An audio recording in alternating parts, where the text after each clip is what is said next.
find, let's wait for Vice Chair Kagan. Where is she?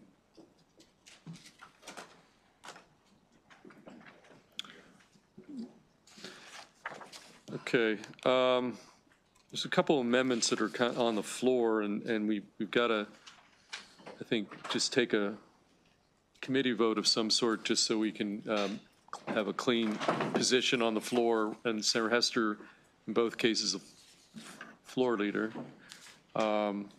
And so what about HB 108? Okay, there's two. Okay, so let's start with that so that we can take that. And then after that, we've got some options. Okay, so April, why don't we, here, which one do you want to start with? How about this standalone amendment from Senator Reedy that's sitting in, do you all have a committee member, Senator Reedy amendment in front of you? Senate Bill 56. Correct. So that's one that the senator is putting on the table, you know, on the floor.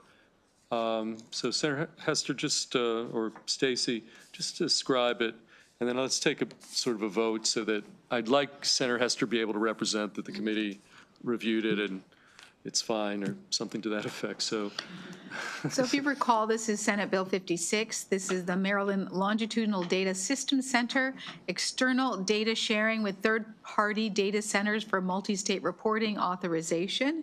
And the bill essentially authorizes the governing board of the center to allow them to provide individual-level student and workforce data to a third-party data center only to enable multi-state research and reporting on student outcomes. They do this by entering into these agreements, these data sharing agreements, and they must enter into a written data sharing agreement that complies with the bill's security and privacy requirements, and the governing board must affirmatively approve the sharing of the data elements that constitute each set and all the information. This committee adopted an amendment and sent to the floor one that said that those data sharing agreements must be, the center must consult with the chief privacy officer and the security officer. We haven't offered that amendment yet. Oh, So we sent it out of this committee as the chief data officer and chief privacy officer must approve. And there was pushback on that. So I have an amendment on the floor, which I checked with, I think I sent it to everybody, which just changes it from approved to consulted with. DeWitt says they don't have the capacity to approve everything. I mean, I don't know how many of these there are going to be. But then Senator Reedy was asking a whole bunch of questions on the floor. And I think that the concern is that there's only one current data sharing agreement now. It's with the Coolidge something grant, right? But the bill opens it up for any future, third party. And so Senator Reedy was asking, well, could we at least get notified? Because what happens if all of a sudden there's 10 of these out there? This says 30 days after entering into a written agreement. I was thinking, well, 30 days before might be better because then we could actually, if somebody had a huge issue with it, they could do something. But I don't know. I don't want to be the one making the decision here. I want the committee to figure out what they want to do. okay, Vice Chair Kagan, Yeah, thank you. What happens when our committee is notified? So we're at a session, it goes randomly to a generic email inbox. Who sees it? What do they do with it? What's expected? What, similar question for House Ways and Means? so the chair of the committee gets a letter, and then the letter notifies them of whatever the information is, and then that's it. It's a notice requirement. It's not a requirement to act. all I know is we have an amendment that's going to be offered. We had an amendment out of the committee. We have to have a position, so that's kind of why I thought we needed to have some kind of conversation here about a position of the committee. Yeah, Senator Carrozza. Just following up with Senator Hester's comments, with this proposed amendment from Senator Reedy, are you suggesting it would be stronger if it said within 30 days before entering into a written date?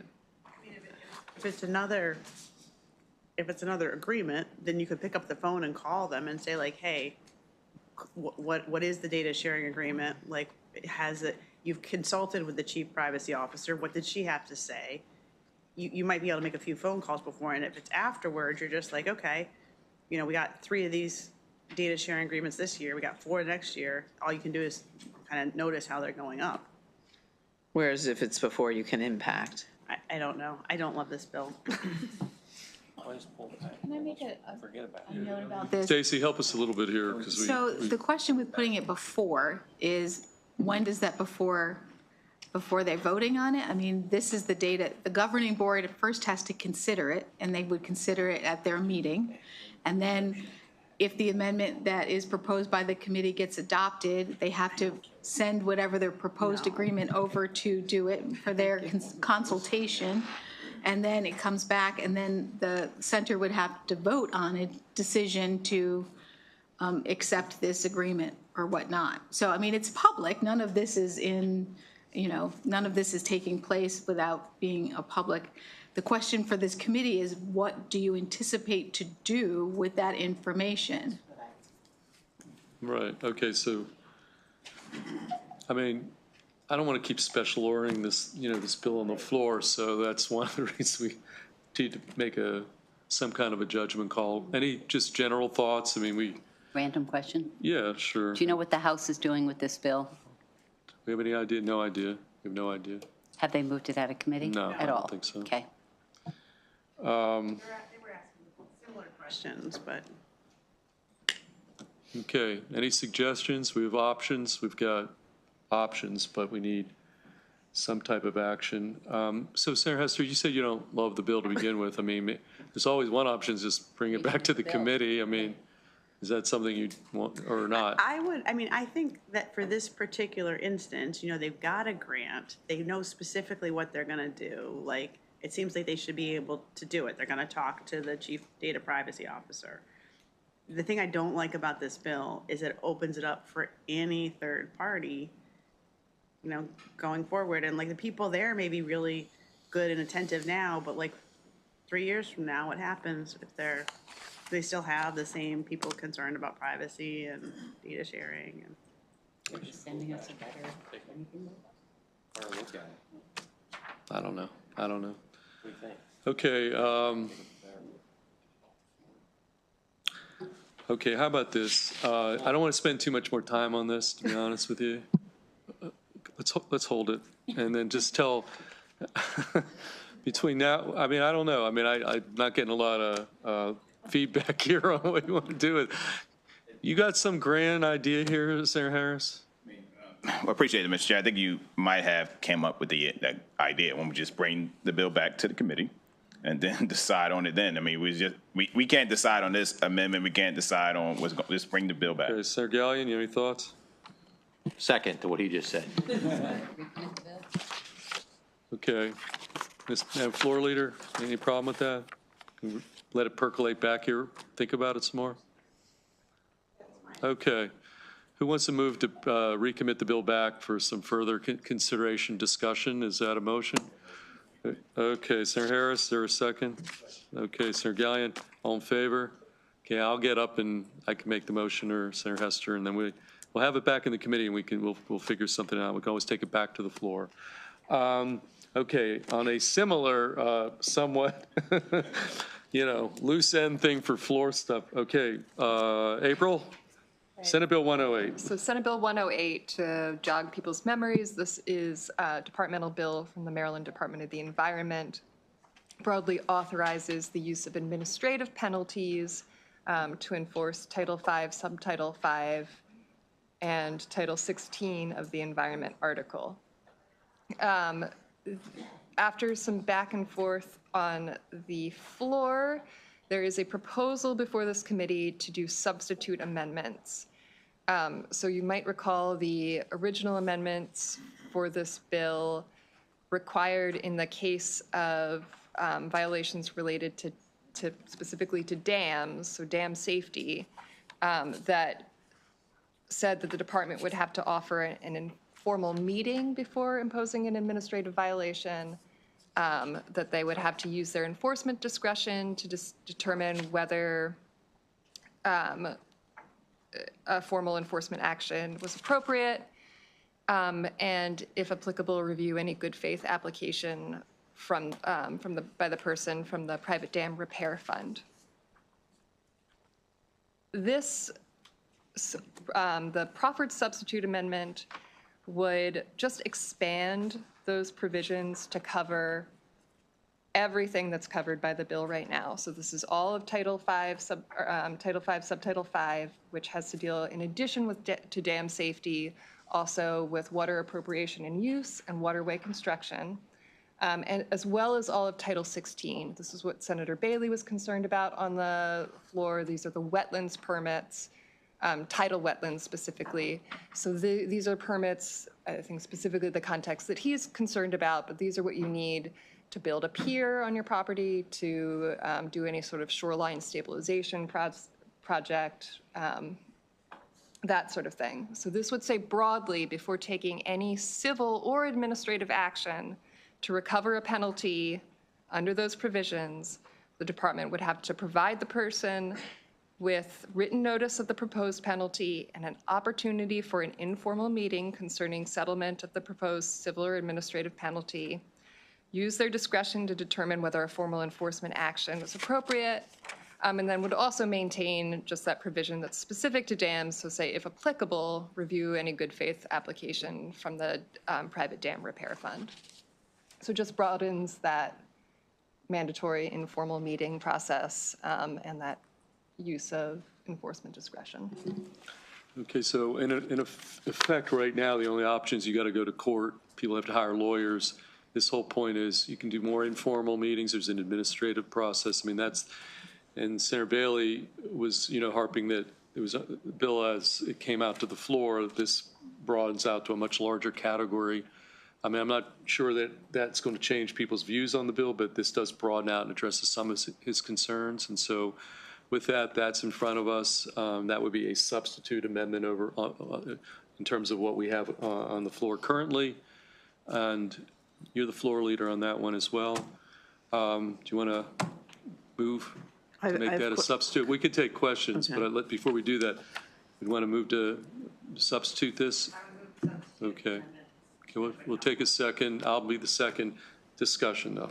Okay, so this is on the table, these amendments, right? Okay. Yes, it's a substitute And amendment. just because I just think there was a little confusion about this bill overall. So it was kind of presented to us by the department that, you have kind of this kind of excessive, heavy penalty, but nothing in between. So then this was presented as, another penalty, a lesser penalty, but it was at that point only applied to dams. No, the bill has always been Did it broadly- apply to shoreline all along? Yes. Okay. So what this amendment does is strengthens the ability to informally work through the issue with a meeting and a good faith effort so that you don't automatically go to the fines. Correct. Is And that- MDE has, said in their conversations with the chair and with council that that is always their process, but this would put it in statute that they have to offer that informal meeting, and that they have to, work, basically codifying that responsibility to work with the person before just jumping to Okay. imposing a penalty. Okay, Senator Gallion? So that informal meeting, where does that take place? This does not specify, so as written does not specify. I know there's been some discussion of, so if it does reach the point where they do want to impose an administrative penalty, that falls under the existing Administrative Procedure Act. So it's a hearing before an administrative law judge. I believe those are typically held in Baltimore for all agencies, or most agencies. I'm not sure. Devin might know, coming from MDE, if that's where their administrative hearings happen. So that's correct. It would be an administrative procedure. But your question was to where would the informal meeting take place? Well, I guess both, really. So that definitely under the Administrative Procedures Act, that would require it to be before an administrative law judge, which is up in Hunt Valley. I believe the MDE usually, I know, that MDE will usually either have the meeting at their office or they sometimes will go, because recall that MDE has satellite offices throughout the state. So if they're going to the Eastern Shore, they might have the meeting at their Salisbury office. Okay, thanks. Okay, has everybody got what they need? Okay, we had a motion, a second on the table, and we don't need, do not need unanimity on this. All in favor of the amendment, substitute amendment, raise your hand. Okay, all opposed? Okay, that substitute amendment will be taken to the floor tomorrow. Okay, folks, we have 15 minutes because I don't want to keep it. We have two choices. So tomorrow we have floor session 11. We've got some bill hearings at 1, which only have about 30 witnesses. This voting list, we could do some no opposition, kind of take a few votes right now, or we could just pick a time tomorrow that works for everybody and do some of the voting. Actually, one, I know because of Senator Simon Ayer may have some, can we just go right to the Simon Ayer? Let's take your bill up, because Senator Simon Ayer may not be able to attend. So let's go, if you guys see some bills that have no opposition and that kind of thing, maybe we just jam it out, and the rest we can pick up tomorrow, either before session, after session, whatever the will of the committee is. Okay, Senator Simon Ayer, which one? Senate Bill 418? 418, do that one first. Okay, Senate Bill 418, Devin? Senate Bill 418, Professional Licensing Portability, Members of the Foreign Service and Spouses. This bill authorizes a Foreign Service member or a Foreign Service member's spouse who relocates to the state due to an assignment or detail to the state and holds a license issued by another jurisdiction to practice under that license for the duration of their assignment or detail within Maryland, if the individual provides specified documentation and satisfies other criteria. If a Foreign Service member or spouse is authorized to practice under the bill's provisions, the individual may practice only in the discipline and scope of practice allowed by the license in the other jurisdiction, and the licensing authority in the state may not require another license unless that individual seeks to practice outside of the authorized discipline or scope of practice. The bill also makes conforming changes. There are amendments offered by Senator Simon Ayer on page 59 of your packet. I spared you the 85-page reprint. These amendments clarify that a member of the Foreign Service or their spouse, if they practice their occupation in the state, are subject to the same oversight authority and disciplinary authority as every other licensee, and it makes some technical changes. You said that these amendments kind of represent compromise and nobody's opposed anymore? So the main opposition was from the Dental Association. Right. And so over the weekend, I worked with them. We got amendments that they agreed with. They talked, I think they talked to them, but they talked to the chair in finance who they raised it with because it was a health board. But so that removed all the opposition. Okay. And finance is secondary on this bill, Mr. Okay, Chair. do you want to move those amendments? I moved the amendments. Okay, we've got a second. All in favor of these amendments, raise your hand. All opposed? Amendments carry. We've got Senate Bill 418 as amended in front of us. Is there a motion? Okay, favorable from Senator Simon Ayer, the sponsor, Senator Watson, second. All in favor, Senate Bill 418 as amended, raise your hand. All opposed, that motion carries. We've got two withdrawals at the very end. Okay, do you see Senate Bills 408 and Senate Bill 923? Is there a motion unfavorable on the two withdrawals? Senator Harris moves that. Second from the vice chair. All in favor of the two withdrawals unfavorable? Okay, raise your hand. Raise your hand. All opposed, the withdrawals are accepted and unfavorable. Devin, do you have any no amendment, no opposition bills on your list? I do. So if we could, Mr. Chair, Senate Bill 301, which Okay, is back to Senator Simon Ayer, Senate Bill 301. Senate Devin? Bill 301, Veterans Discounts Act. This bill authorizes but does not require specified governmental entities to waive fees for certain licenses, certificates, registrations, applications, or renewals for a veteran. Before any fee waivers may be granted, the relevant entity must adopt regulations to allow for the fee waiver. There is an amendment. It's the sponsor amendment that adds Senators Hester and Harris as co-sponsors. Okay. Senator Simonaire? Okay, Senator Simonaire moves that amendment. Second from Senator Harris. All in favor of that amendment, raise your hand. All opposed, Senator Simonaire? Okay, Senate Bill 301 as amended is before us. Favorable, second from Senator Harris. All in favor, SB 301 as amended, raise your hand. All opposed, motion carries. Devin, any other? One more, Mr. Chair. One more? Which one? Senate Bill 498. Okay. Senate Bill 498, Washington County Salary Study Commission, membership alterations. This bill alters the membership of the Washington County Salary Study Commission by replacing the member from the Cumberland Valley Associated Builders and Contractors with a member from the Washington County Home Builders Association. There was a letter from the delegation supporting this bill.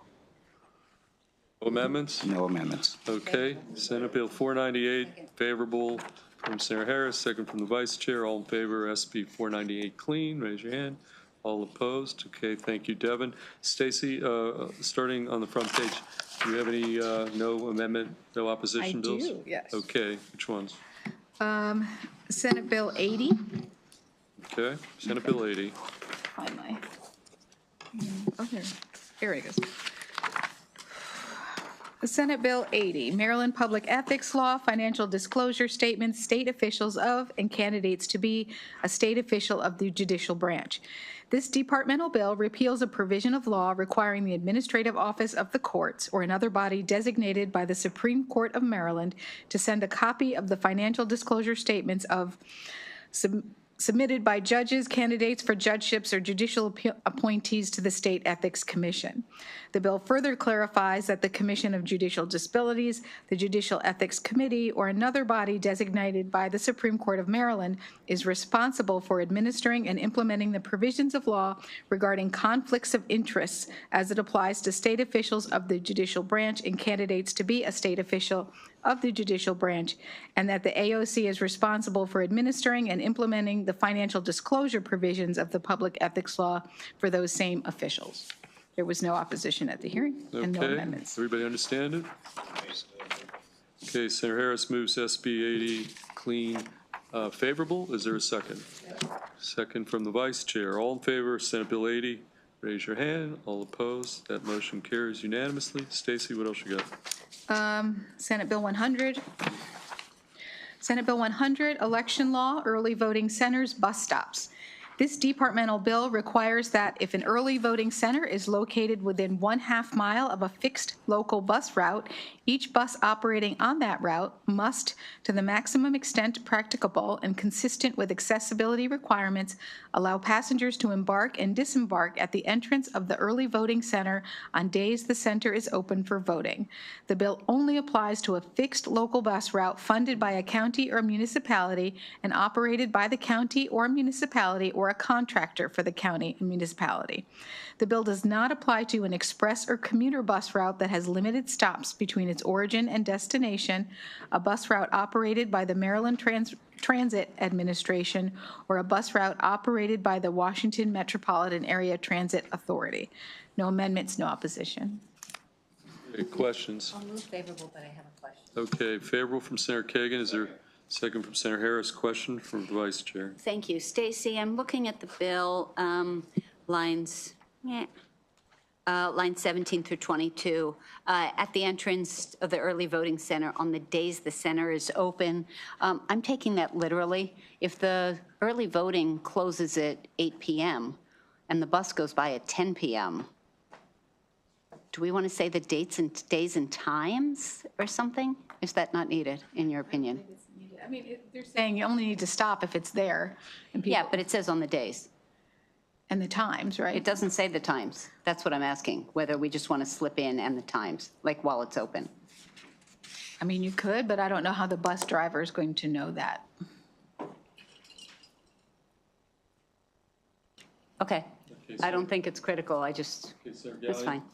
Senator Gallion? So this is just the local county-operated buses? And municipalities, right? Counties, is there like an outpouring from them that they want to do this? The onus is going to be on them. There was no opposition from them and from MACO or MML. Within half a mile, this is a detour. I think it's a good idea. Okay. Okay, all in favor of this piece of legislation, Senate Bill, what's our number? Senate Bill 100. Senate Bill 100. All in favor, Senate Bill 100, raise your hand. All opposed, motion carries unanimously. Stacy, anything else? And no amendment, no SB opposition. 142. Okay, SB 142, Maryland Military Department National Guard Tuition Assistance. This departmental bill, for the purposes of tuition assistance provided by the Military Department, expands the definition of institution to include any trade or career school recognized by the Maryland Higher Education Commission or the Maryland Apprenticeship and Training Council, including by removing the requirement that private schools provide a minimum tuition waiver, expands the assistance of the military department, expands the assistance the military department may provide to include training assistance as defined under the bill. And 3, establishes that existing 2-year post-course service obligation requirements apply to career courses. There were no amendments and no opposition. Senator Carrozza moves favorable. Second from Senator Harris. All in favor, Senate Bill 142, raise your hand. All opposed? Okay, is that 150? Is there another one? Or not? 153 has no amendments, no opposition. Okay, let's just do it. SB 153, SB Stacy. 153, Election Law, Campaign Finance Entities, Oversight and Control of Campaign Funds. This departmental bill makes changes to state campaign finance law provisions governing the management of campaign funds by 1, adjusting and clarifying certain roles, responsibilities, and procedures relating to the receipt and disbursement of campaign funds, including authorizing the treasurer of a campaign finance entity to designate authorized agents to make disbursements and assist with filings, and 2, allowing for increased civil penalties for certain violations. The bill also modifies a provision governing the appointment of a campaign manager. Questions for Stacy? Motions? Okay, Senator Harris moves favorable. Second from Senator Brooks. Discussion, all in favor, Senate Bill 153, raise your hand. All opposed, motion carries unanimously. What about those, are those 2 Augustine bills require discussion? The first one, the compact is easy, but the other one has Okay, amendments. let's just go Senate Bill 238. Okay. Senate Bill 238, School Psychologist Interstate Licensure Compact. This bill enters Maryland into the School Psychologist Interstate Licensure Compact.